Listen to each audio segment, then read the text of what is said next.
வணக்கம். நேற்று டர்க்கி நாட்டில நடந்த ஒரு பயங்கரவாத தாக்குதல் என்றே சொல்லலாம். உண்மையா அதுக்கு என்ன காரணம் என்னன்னு தெரியாது. ஏன்னா அப்படித்தான் இருக்கு பார்க்க. அதாவது டர்க்கி நாட்டில ஒரு பாடசாலையில நான் நினைக்கிறேன் சக மாணவன், அங்க படிக்கிற மாணவனா தான் இருக்கும். வேறு யாரையும் இருக்க முடியாது.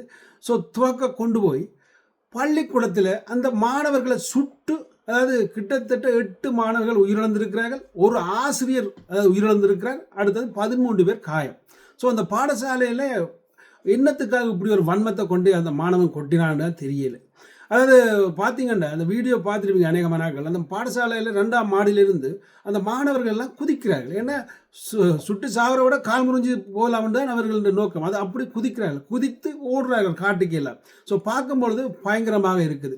அதாவது பெற்றோர் எவ்வளவு வேதனைப்படுவார்கள். தங்கண்ட பிள்ளைகளை இப்படி அது இப்படி ஒரு உயிரிழக்க கேட்கல. பாடசாலைன்றது ஒரு கோயில் மாதிரி, ஒரு சேஃப்டியான இடம் மாதிரி, பிள்ளைகளுக்கு அறிவேற இடம். ஆனால் அங்கே தான் கொலை நடக்குதுன்றதுல எப்படி இந்த உலகம் மாறி இருக்கு.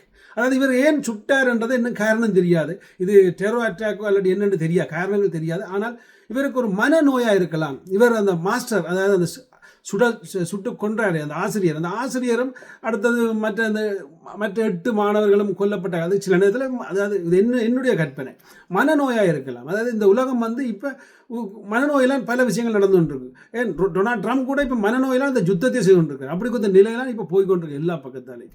இப்போ ஆருக்கு எதிரி என்று தெரியாது. ஏன்னா அவ்வளோத்துக்கு போட்டி, பொறாமை, எரிச்சல் எல்லாம் சேர்ந்து இந்த உலகத்தை அழிக்க துவங்கி விட்டது. மனிதனை தின்னும் காலம் நெருங்கி விட்டது. அப்படித்தான் சொல்ல தோன்றுது.